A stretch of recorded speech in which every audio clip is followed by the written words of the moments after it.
Hello and welcome to AAU TV. AAU TV is the voice of higher education in Africa.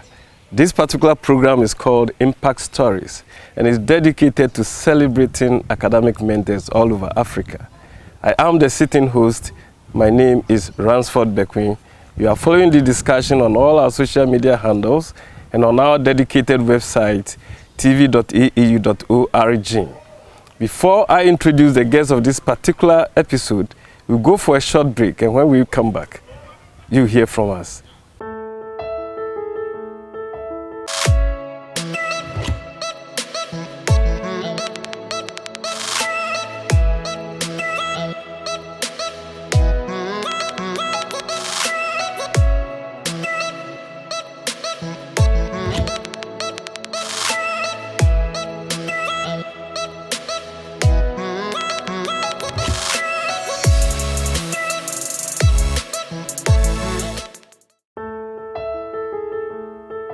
Welcome back to Impact Stories on AAU TV, the voice of higher education in Africa.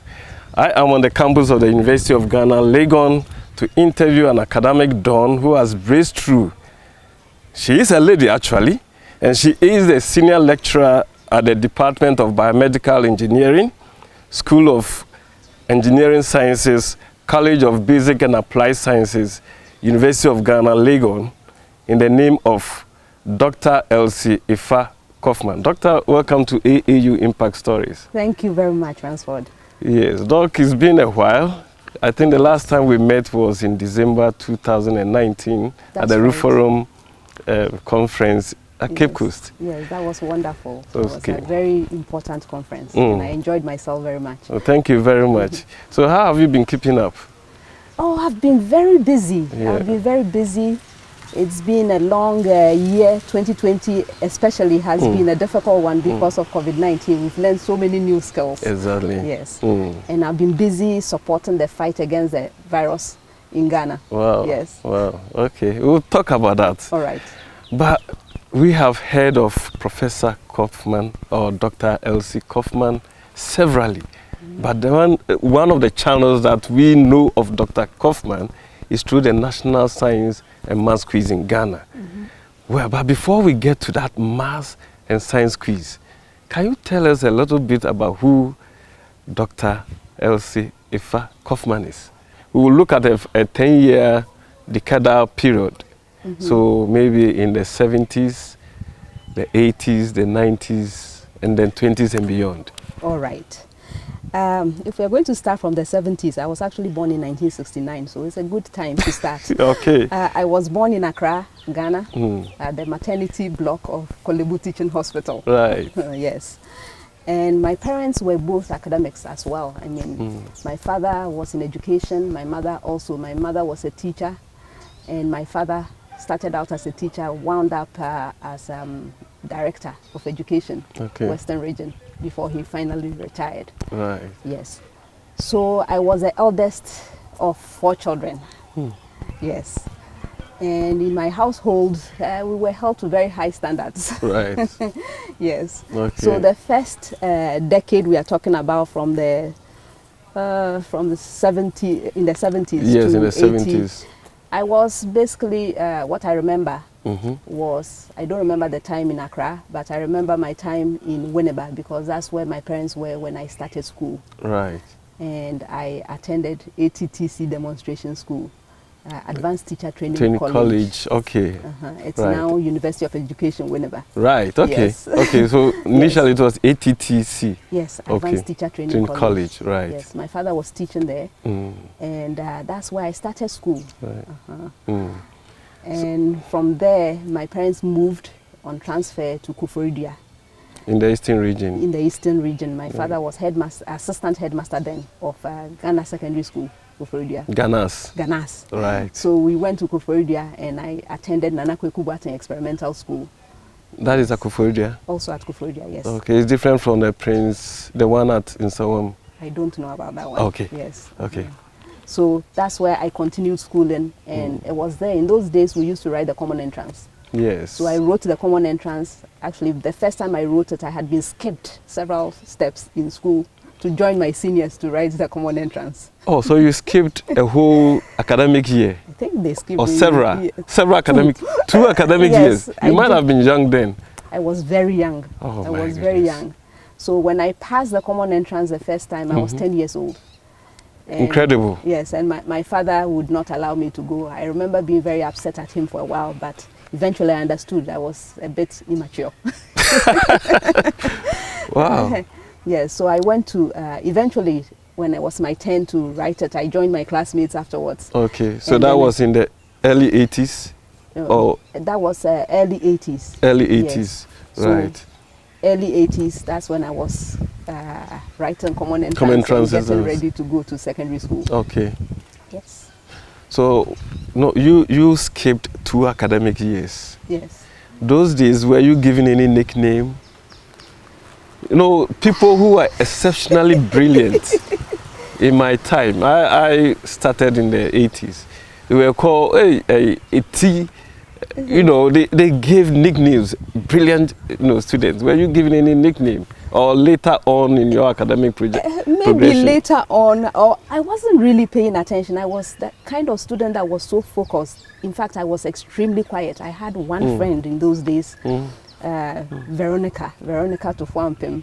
Okay. And she was my only friend, and I used to talk to her all right, but nobody else knew my voice, including the teachers. So usually they would be surprised if I went into a new class, nobody heard from me, knew anything about me. I'll be doing my thing quietly. It was when they saw my exercises, the quality of my work, that they would look for me because I was that quiet.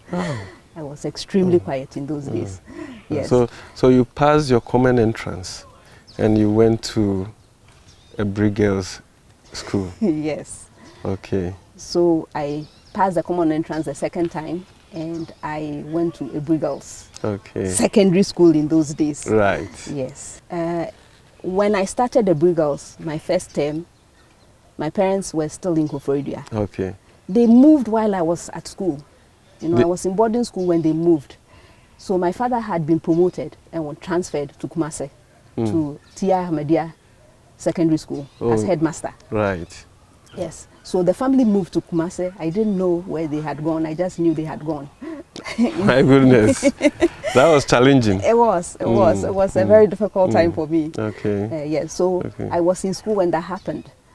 And I spent that time wondering where they were and adjusting to a new environment. Yes. So you did your A-levels, your O-levels and the A-levels at Ebri Girls? No, I didn't. So what happened was I was at Ebri Girls from 1981 to 1986. Okay. Yes. In my last year, I was recommended by my headmistress, the late Mrs. Joyce Esibe, for an opportunity to go on scholarship outside Ghana. So yes, I did O-levels at Ebri Girls, but then following that, I was outside Ghana. That's nice. So your headmistress recommended you for a scholarship. And what happened? Yes. So I remember I had to, this was the United World Colleges, a scholarship to the United World Colleges. Okay. This is a group of pre-university institutions, academic institutions, actually very trailblazing. Right. The first one started in 1962 in the UK, in Wales. United World College of the Atlantic, the one I went to. Okay. Yes. And then from time to time, they add on new schools. At the time that I was recommended, I think there were 5 of them around the world. Currently, there are 18 of them around the world. Okay. Yes. And the idea behind this group of schools is to promote peace and international understanding. They bring young people between the ages of, let's say, 16 to 19 there from all around the world on scholarship. Okay. Most of them on scholarship. And the idea is to interact with people from different backgrounds. Get to know that the world really, we are not that different after all. Okay. And they expect those who attend these schools to be leaders. Right. So they are the ones who will shape the world. Right. So after you've had this wonderful experience, the way it was explained to me were to return to our home countries and make a difference. Okay. Yes. Well, let me go back to. So when you won the scholarship, yes, and you were told you were going out of Africa, was it your first time? It was my first time. In fact, at that time, I did not have a passport. I had no idea. It was not part of the plan. Okay. In fact, what everybody thought I would do was finish a Briggles, go back to either Briggles or another good school. I think I applied to Wesley Girls for sixth form. Yeah.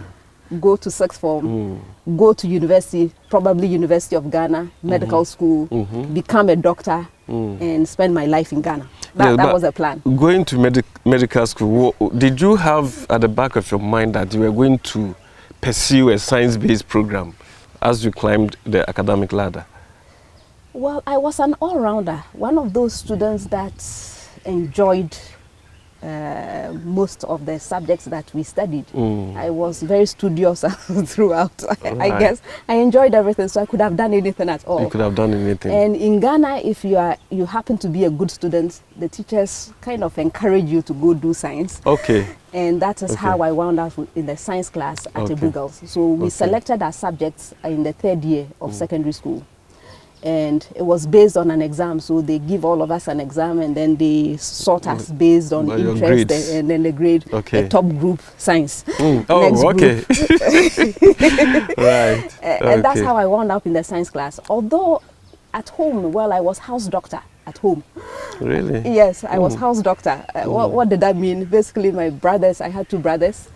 They would go off, play football, get injured. Yes, and come back. And it was my responsibility to tend the wound. So that's the responsibility of house doctor. Okay, okay. So I think it was expected that I would be You told that line. Yes, that was kind of expected. Right. And that's how I wound up in the science class. But I continued on with science when I left Ghana. When you left Ghana. So were there any cultural shocks when you got to Wales? You know, somebody from Ghana, maybe, I don't know, but maybe your parents might not have even traveled to give you any orientation. That once you go out, you're going to meet people of different backgrounds. You know, did you experience any cultural shocks? Yes, it was an interesting experience. Well, the good thing about Atlanta College was that at the time I went, the student population was about 350. And we had, I think, 68 countries represented. Wow. So everybody is is a foreign student. Yes, right. And so we're all struggling or learning to deal with different people. Right. The ones who were extroverted had an easier time. Okay. Those of us who were introverted had to learn to find our voices. That was where I actually found my voice. It was at that school. Right. All right. Because you went to a leadership school. Yes, I went to a school where we were expected to represent our countries. That's right. So I was there representing Ghana. And I did not think, I take my responsibilities very seriously. Thank you. Were you the only Ghanaian? There are two levels. So you enter the first year and then there's a second year. So there was a person that was a student in the second year from Ghana. Okay. Christian Ofori was my senior. Oh, your senior. And then I was the only one in the second year. The second year. Yes. Right. The first year that I joined. Yes. So there were two of us from Ghana. You mentioned earlier that after the baccalaureate, you needed to come back to Ghana. Did you come? No, I didn't come. It was actually an interesting experience. Okay. I came back to Ghana, I entered in 1986 and then came back to Ghana on vacation in 1987. Okay. And I sort of saw what was happening. I was thinking about university at the time, asked questions and so on. And I was told that these were the times that universities were closed, all kinds of unrest and so on. So I was advised that I should try doing something else. Although I did apply to University of Ghana Medical School. Okay. And in those days, they used to admit, I guess they knew if you could go to that school, you'd do well. So I was given provisional admission. Yes, even without my results. But at this school, in the final year, we had to have these appointments with the director of studies to explain what we were planning to do after we graduated or after we left. And I remember my first meeting with him was a disaster because I didn't know what I was going to do. I went to tell him that, well, I'm supposed to go to University of Ghana, but I'm not sure because of, unrest, and I'm not sure whether they'll be opening. And he told me, please, you have to come back for this interview and you better have a plan. Go and find something else to do. So I went back to the house, and when I got there, I met one American young lady. Okay. And she asked me how my meeting went, and I said it was terrible. I have to go back. And she said, "What are you talking about? All these universities in the US. Go tell him you are going to the US." Oh, so that was a change. That was a change. So when I went back to my second meeting with him, I told him I want to go to the US. And he asked me, "Do you know what it takes to go to the US? You have to write exams." This was the SATs. Okay, I had no knowledge of it. He said, "Well, luckily, you know, the school had a center." So this was like midweek, and then over the weekend, they were going to have the exams in the library. So I should prepare and show up. I knew nothing about it. I had not been preparing. I didn't even know the exam was multiple choice. Oh. But you were sharp-brained, as we call it. I don't know whether it's sharp-brained. Well, I did my best. You did your best. I went, I did my best. I didn't finish anything, but I was sure. You know, I'm very accurate. You know, I can, when I do something, I'm almost sure I can get it right. Okay. But I'm not fast. But I did what I could, and that's how my journey to the US began. Okay, we'll go on a short break, and when we come back, we are going to journey to the US. Right. This is AAU Impact Stories on AAU TV. Please, we're going on a short break. Stay tuned in. Welcome to GTP Health and Safety Corner. Charging up goes a long way. Strengthen your immune system. Your immune system needs all the help it can get. Eat well, stay hydrated. Hands pick up a lot. Avoid touching your face.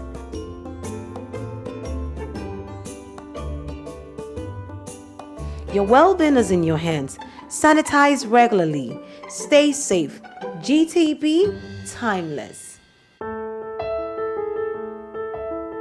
Welcome back to Impact Stories on AATV, and I'm here with Dr. Elsie Kaufmann, and we earlier on have spoken about her life prior to traveling to the US. She sat for the baccalaureate, she passed, and she had to make a choice whether to go to Ghana or to go to the US. But you opted for the US, Doc? Yes, in the end I decided to go to the US. Actually, I had also been given another scholarship to Trent University in Canada. Oh, okay. Yes. And that so you had to make a choice. Yes, that was for the sciences. I had a choice of any of the science subjects, physics, chemistry, or biology. And at the University of Pennsylvania, I had applied to engineering. Okay. So I had to make a choice which of them to go to. Medical school in Ghana, basic science in Canada, or engineering in the US. Why did you choose engineering? Well, I was still thinking about medical school. Okay. But then I went to the office, the university, the school careers office. Okay. And they told me that if I want to go to the US, I can't go into medical school right away. I had to do a pre-med program. Yes, so they suggested some schools to me, and I didn't want to spend too much time applying to so many schools. I saw the prospectus for University of Pennsylvania, and there was a program in the bioengineering. Okay. And it sounded so good. It sounded like something you do before you go to medical school. I didn't know what it was, but the description was great. So you chose Pennsylvania. So I chose that. Yes. I chose bioengineering. Okay. Yes. And you did so well. I looked at your GPA. Oh. So fantastic. That is at the bachelor's level. Yes. And then when you progressed to the master's, you had 3.9 out of 4.0. Yes. Why?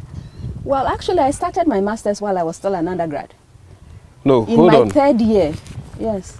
That's why I saw that you used only 1 year to do your master's. Yes, I was a sub-matriculant. It was a special program at University of Pennsylvania. In your third year, if your grades are good, you can apply for this program. And what they do for you is that you can take, instead of electives, undergraduate electives, you take the graduate level courses. Right? In your final year, you take the graduate level courses. Yes. And then you skip 1 year of graduate school. My goodness. You're such a brilliant student. To get the master's. And I was accepted into the sub-matriculation program. Wow. Yes. Wow. Yes. And then by 1998, you had also done your PhD. Yes. So within a speed of 7 years, 6 or 7 years, you had done your first degree. Oh, it was 10 years. 10, no, you entered in 1988 to 1988. 1998. Oh, okay. It took me a little longer for the PhD because certain things were happening. Okay. Family issues. Okay. I got married, had a child, all sorts of things in there. Okay. Yes. All right. So congratulations. You went to one university and had your first degree, second degree, and then your doctorate. Yes. Then what brought you back to Ghana? Well, I actually left Ghana on a promise. Promise to who? Okay. So I was selected on scholarship to go to the United World College of the Atlantic, as I have already described. Yes. At the interviewing process and the selection process, the National Committee made us understand that we were going out to represent Ghana. We are supposed to come back home and make a difference. I took that seriously, you know, because of my background and my training, my father's discipline and so on. When I make a promise, I actually keep it. So I knew I had to come back home. It was a matter of what time to come back home. Right. Yes. So coming home was not an option. That was something I was going to do. But it was not an easy decision to come home though, because I remember at the time I decided to come home, I was still in the middle, I was still doing a postdoc. Yes. Were you married then? I was. And the name Kaufmann sounds more German. Exactly. That's why my name is Elsie Effah Kaufmann. I actually have two last names, Effah Kaufmann. Effah Kaufmann. Okay. Yes. So the Kaufmann was my married name. Okay. Okay. So you were not married to a Ghanaian, I guess. No, I married an American. You married an American. Yes. And you never wanted to be a diasporan. Well, I had to come home eventually to keep my promise, to come home and make a difference. Wow.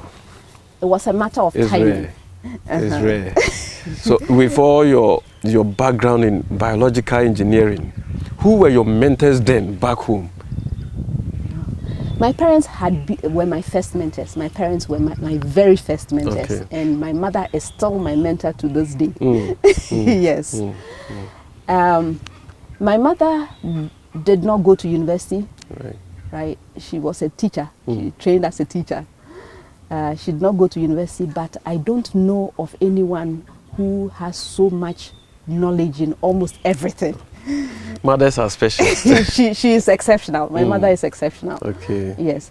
So she mentored me. I mean, she gave me the foundations. My father gave me the principles. You know, discipline, time consciousness, keeping to your word. Those values came from my father. Is he a Presbyterian? Actually, he was Muslim. Okay. Yeah. Then my late father was Muslim. Yes. He was very strict. He was strict. He was strict, but in a good way. You know, he gave us the freedom, the children. He gave us the freedom to do whatever we wanted to do. It didn't matter whether you were a girl, you were a boy. We all had responsibilities, and we were all supposed to keep to our word and to work as hard as possible. Right. If it was our choice, whatever we chose to do, you get to do. He'll give you support. He said the education was the best thing he could give us. He was the one that told us, if I give you an education, it's yours. No one can take that from you. If I give you worldly possessions, someone can it's a subject of litigation. Exactly. Yes. But your education is yours. Right. So take it seriously, and I will help you to get an education. That was his promise to us. Okay. But if you choose to do something, make sure you are the best or among the best. Wow. Yes. Wow. The primus inter pares. Yes. Yes. So you flew into Ghana. Were you aware, or was there any arrangement for you to just come in and come and work at the University of Ghana? That is another long story. But I was actually recruited to come to Ghana to help start engineering at University of Ghana. Wow. Yes. My father, when I was ready, you know, I had done some postdoc, and I was ready to come home because that was a transition period. Right. You see, my idea was to do enough and then come home to make a difference. I felt, you know, I kept going because I felt with what I was studying, biomedical engineering, bioengineering, there was nothing like that in Ghana at the time. And without a PhD and experience, I would not be taken seriously. That's why I went as far as I did. Okay. When it was done, when I had finished with the postdoc, or I was doing the postdoc, I realized that there is no extra training to be had. So it was time to come home. It was really time to come home. Okay. And I told my father that I wanted to come back home. He was very concerned. He told me there's nothing like bioengineering. And what would I come and do? And I said, I'm still interested in coming home. So he knew Vice Chancellor Professor Adai-Mensah. Okay. And he contacted Professor Adai-Mensah to find out whether there was an opportunity in Ghana at University of Ghana. Right. And Professor Adai-Mensah was very receptive, encouraged me to apply because he was interested in starting engineering at University of Ghana. The reason he said was it was already a plan to start engineering, but there haven't been any successful attempts at starting engineering. So if I was willing to come, he was setting up a committee that will look at the possibility of starting engineering. Yes. So I was actually recruited to help start engineering. That is great. So University of Ghana was very good to me. They never sent me my appointment letter though. So you weren't so sure. They didn't send, but they made plans. You know, they arranged to meet me at the airport with my family, and they gave me accommodation when I joined. And there was, Prof. Adai-Mensah had been right. He had set up a committee. And so the moment I landed on campus, I was put on that committee. Wow. Oh. Yes. Congratulations. Well, is engineering not a male-dominated field? And when you got on board as the founding, dean? Head, as a founding head, what were some of the challenges that you encountered? You know, maybe you came in as a very young, academic, and all of a sudden there are some professors who are even trying to make headways. And there comes a young lady who is now the founding head of an engineering faculty. How did you feel? I didn't think of impossibilities. Okay. Otherwise, I would not have come. Because even my supervisor, my mentor on my postdoc was asking me, is it because you want to be a big fish in a small pond? That's what he told me before I came to Ghana. But I had a vision. I said, I have gone out and I have trained. I have a skill that is not available here in Ghana. The impact I want to make is to introduce this. It didn't matter what the difficulties were. I was going to do it. Yes, and you did it. I was determined. So if there were people who wanted to do things, I refused to see it. I just came here to work. I came here to make sure that this department started, that it survived, and that it had impact. Okay. I also had a reputation, my mates from school. They were watching out to see whether really I had made the right choice. So it was I had a vested interest to make sure that this succeeded. During the time that you came, there were a few female academics who were making it. I can talk of the likes of Professor Abba Andam, Ramadi, etc. Were they your mentors? Were you looking up to some of them for leadership or for guidance in your work? All right. So when I first came, because there was no engineering, I was appointed to the Department of Physics. Okay. Yes. That's interesting. I was at the Department of Physics. I was the only female. Yes. And Professor Ade was in physics, biochemistry. Right? She was in biochemistry. Yes. Okay. Professor Ramadi was in biochemistry. I didn't know her at that time. Right. But I heard about Professor Andam. Yes, Abba Andam. Yes, because she had done, I think, a sabbatical in the Department of Physics in the past, before I even joined. Yes, I think she was the first female physicist in Ghana, I guess. Yes, but not at University of Ghana. University of Ghana was the first female to be appointed full-time to the Department of Physics. Oh, congratulations again. But they didn't know what to do with me. So new, I remember even the ladies. There was no ladies' room for lecturers because I was the only one. We sorted that out eventually. Okay. Yes, but I knew about Professor Andam, and Professor Andam actually reached out to me, for which I'm so grateful. I remember in 2005, I attended a conference in France with her on her recommendation. Okay. So, she actually made me feel a little bit more comfortable. That I'm not the only one. Yes. Okay. But yes, females very few and far between. In a male-dominated environment. In engineering certainly. Yes. Okay. So who are you mentoring as potential female engineers?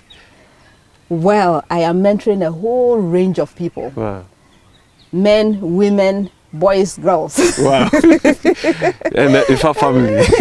and my whole family as well. Okay. Yes. Okay. I have some formal mentees, sorry. I have formal mentees and I have informal mentees, many of them. Yeah. All the young ladies that show up in my department, the Department of Biomedical Engineering, I make myself available. I'm usually actually academic advisor to first year students. Okay. That's where the mentoring starts from. That's where it starts from. Sure. Yes. Actually, some of them, they decide to come into engineering because I have you. mentored them while they were in high school because of my interaction with the goodness. National Science and Math Quiz. That's nice. Yes. That's So nice. I have a whole full range. spectrum, a full Wow, spectrum wow, of individuals that I'm mentoring. This science and math quiz thing, I think we can talk about that now. Can you give us a little history about how this thing all evolved? Because in the past, I knew that competitions between and among schools was in the area of sports. That's true. Then all of a sudden, somewhere in 1993 came, is it the brilliant maths and science quiz? And now the competition has shifted from sports to science and maths. Can you give us a little history about the National Science and Maths Quiz? Yes, the National Science and Math Quiz is produced by Primetime Limited. Right. In 1993, the MD of Primetime was Mr. Kwekumen. Okay. He used to hang around the university campus playing tennis with Professor, those days I think it was Dr. Watri. Yes, Dr. Watri. Yes, the late. Yes, Dr. the late. Watri. Yes. Yes, he became Professor Watri later on. Okay. And what he had observed was birds hanging, standing on these electrical wires. And he asked Dr. Watri to explain why they don't get electrocuted. Oh. And Dr. Watri spent time explaining to him. And so he had the idea, Mr. Mensah Bozu had the idea that this is a very interesting thing. We can have high school students get together, answer interesting science questions, explain the world around us. Right. And that's how the idea came. Okay. And so it was started in 1993. Mr. Mensah Bozu got a team together, and that is how they invited Professor Ramadi to be Quiz Mistress at the time. Wow. And they had very few schools in those days. They had the competition in the northern zone and then the southern zone. Sector, yes. Yes. And eventually the competition grew. I think in 2001, that is when Professor Adi left the program. Okay. And now Dr. Eureka, yes. Dr. Eureka Adomako, yes. came on board as Quiz Mistress. Okay. So she was Quiz Mistress from 2001 to 2005. And then I took over in 2006. So you've been Quiz Mistress from 2006? Yes. Wow. Almost 14 years? Yes, 14 good years. What has been the experience? It's been knocking one school against the other. It's been an exciting experience. Okay. It's been an exciting experience. I have learned a lot myself. The competition has evolved into something completely different. Format has completely changed. The way we deliver it completely changed, with social media now. The model was completely different. The model at the time I took over, the idea was to record these programs and keep everything quiet. We couldn't even divulge who had won because we were showing them once a week on TV, and we wanted the audience to keep following. Watching. So we couldn't even divulge. Now it's happening live. It's streamed live, and we know the winners as it's happening. Yes, live. Now it's the old students who are rather knocking themselves, and giving moral support to their students. I remember in my school, which I'll not mention, I know. The old boys really try to groom the next batch of the contestants. So they really sponsor them. And they pick them, I think, from the first year to groom them to the second year, where they come and then face the other contestants. Yes. You've really set a revolution in Ghana. Yes. So we appreciate what the old students are doing. In fact, we've raised the level of science competence in this country with this program. Do you know that there are students pupils from basic school who target certain schools for senior high school because they want to be part of the National Science and Math Quiz team. Wow, that's and interesting. And they study extra hard to make sure they meet their expectations of entering certain schools. So it's not just the students you see on stage who are benefiting from this, but students who are coming up are also benefiting from this. The old students have done well.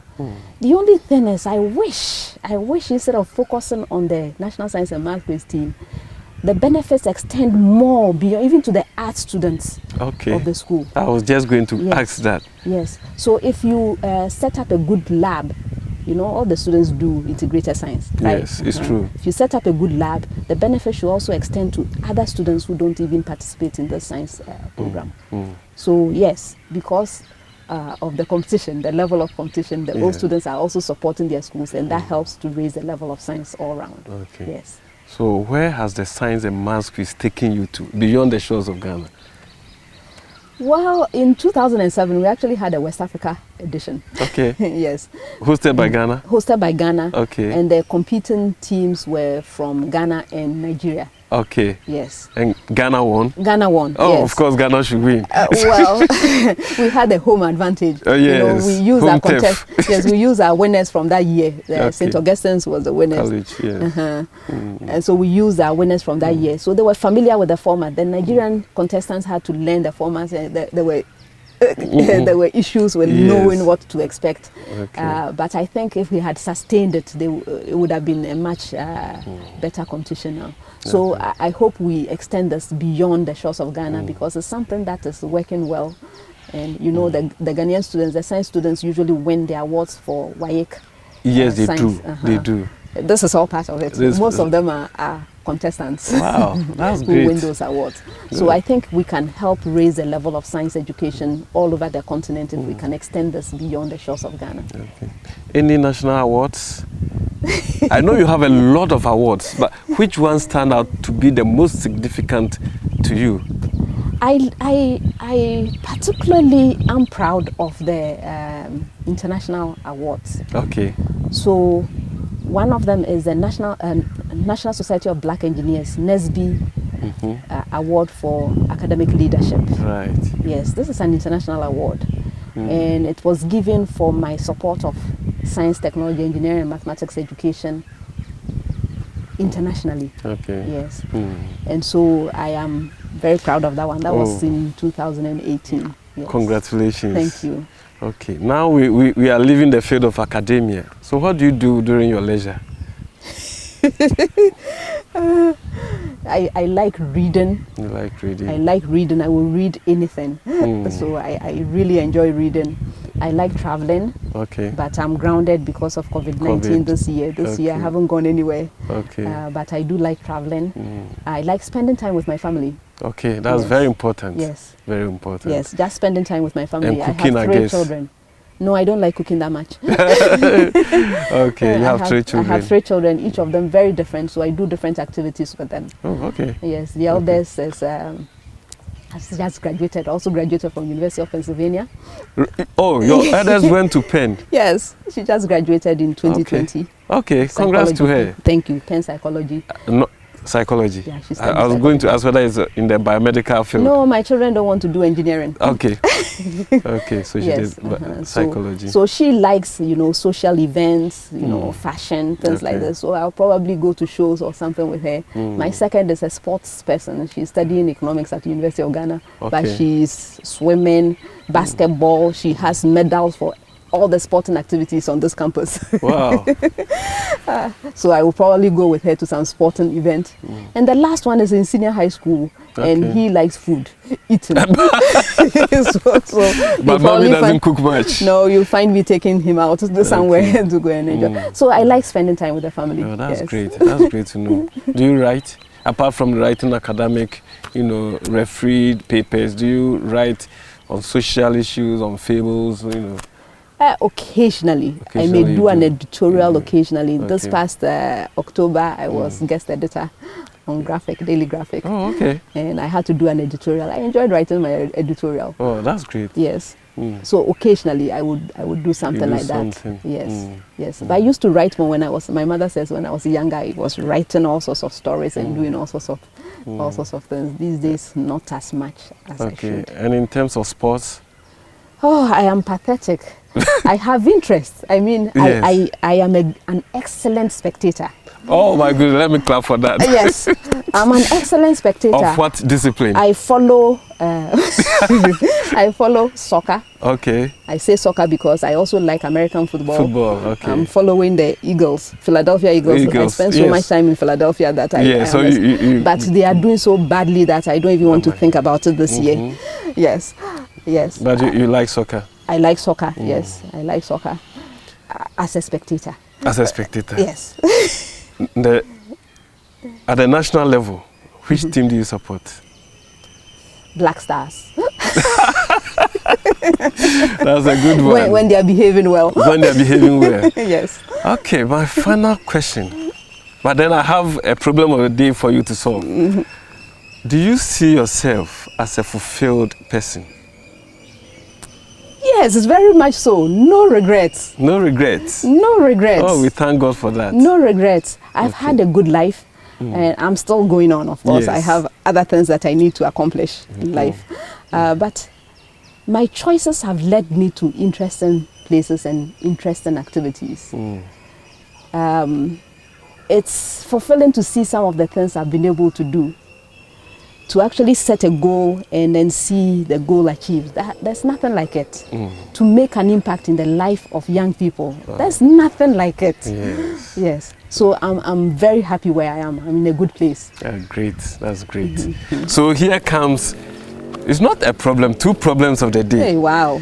And this question has been double header. Yes, by my producer. It says, the first one is, what is the correct biological term for water loss in a plant? Oh, this is a familiar question. It is a familiar question. Are you using my own questions on me? Yes, it's revision time. Then the second one is the Pythagorean theorem is a fundamental relationship in geometry among three sides of a right-angled triangle. True or false? Oh, wow. So on that note, well, I have an emeritus professor in Nigeria who is called Pai Obanya. He says a good conversation never ends. We can go on and on and on to talk about you, but you have to make way for the next program which is coming on AUTV. So on that note, we will call it a day, but if you have any final words, you can put them across. Yes, I would particularly like to address our young people. Okay. There is this new, or maybe it's not so new, but people want quick results, you know. Please, the sustainable type of success we have does not happen overnight, right? So delayed gratification. So you want something, work towards it systematically. Exactly. That way when you receive it, it is going to be yours. Young people out there, the world is changing, but it's yours. Work hard, and whatever it is you're looking for will come to you. We have people like me supporting you to do great things. Just work hard, have a goal, and work towards it. That's all. Thank you. Thank you very much, and thank you for tuning in and watching Impact Stories. My guest had been Dr. Elsie Effah Kaufmann, and I've been the host of the program. My name is Ransford Bekoe. Watch other programs on AUTV. Thank you and bye.